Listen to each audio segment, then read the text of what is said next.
Hey Cat Gangas, DEVA here, and today we have the requested Rathian Charge Blade build. But is it still viable in Iceborne? We know that 95% of the time the best matchup will be Elementalist Charge Blade. Thankfully the Rathian Charge Blade is buffed again, just like the Kiar. Almost 1000 raw, great natural white sharpness, and on this build we will be able to bring the affinity up to 90% or even 100% by choice. Also an amazing 900 dragon element, while true element acceleration is activated, will support your Rathalos family abuse. One big downside the dragon element has is that out of all Iceborne monsters only 3 got 3-star weakness on dragon with yet unknown hit zone values. You can craft this charge blade at the smithy on the Valhazak tree. As for augments, you go with 4 times element up or 3 times element up and 1 affinity increase if you wish 100% crit chance instead of 90. For mods of course, you will upgrade it 5 times on the element path to hit the elemental capacity of this weapon, which is 900. Moving straight to the build, we're using the 4-set bonus Namiel's Divinity. I'm in love with this skill since it's so easy to trigger and adds an additional 150 elements to your weapon. Since elemental power files charge blades are pure elemental damage, this is a skill that makes a difference very noticeable. To activate the skill, you will have to continuously attack a monster and it will stay for about a minute. So before you do an SID, be sure to have it activated since the actual boost is like 20% more damage. You see how easy and fast it triggers, so you will like never be out of this boost.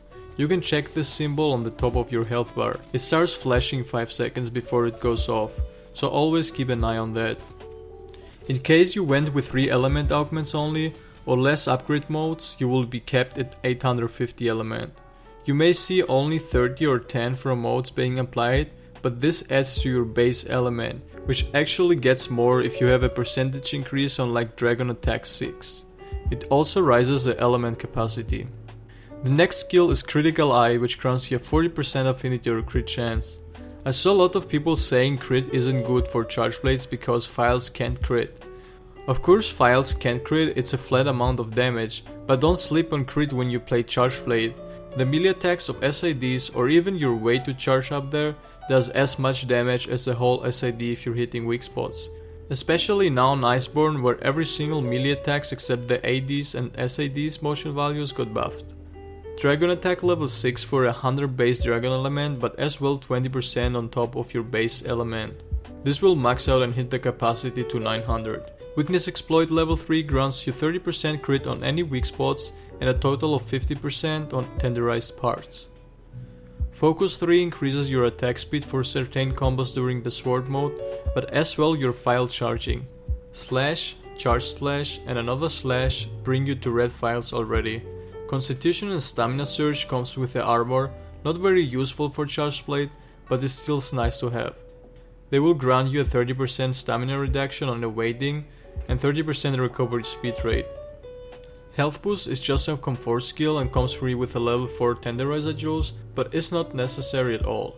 Tool Specialist speeds up your mental recovery time, which is not bad for Masterrank since fights take longer than 2 minutes now. Crit boost level 3 adds an additional 15% damage to your critical hits. And because this build has a 90 to 100% affinity depending on your augments, you will always crit on tenderized parts.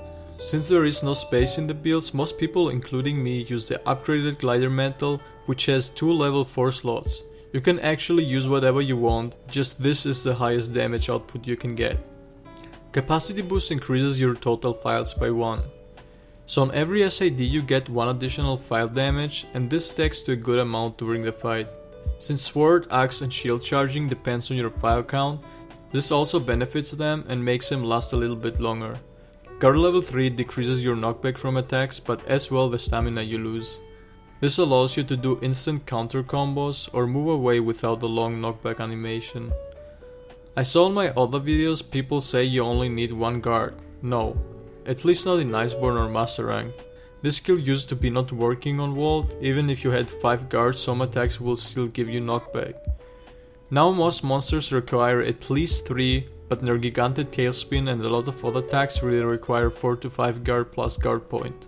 So they actually fixed the skill. Maximum Might comes with the armor and is completely useless because it's never active after the Iceborne nerf. You always will have stamina depleting moves such as guarding, evading or repositioning. You will most likely never stand still for over 7 seconds or not guarding for it to get activated. Evade window was an extra comfort skill that comes with a level 4 crit boost jewels, which are slotted in the glider mantle. I personally stopped using temporal because it makes no sense to me using it by trying to not get hit so it doesn't deplete. I prefer going with the 2 extra level 4 slots.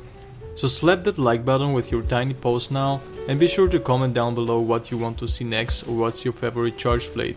If you have any questions guys, be sure to join my Discord server and ask me there anything you need or on Twitter DMs. You can find all the links in the description. Thank you again for 3000 subscribers, that was an insane achievement for me, and I would never be able to fulfill it without you guys. So if you enjoy my content and want to see more from me, be sure to subscribe to my channel and turn notifications on. With that said, I wish you all a nice day and happy hunting.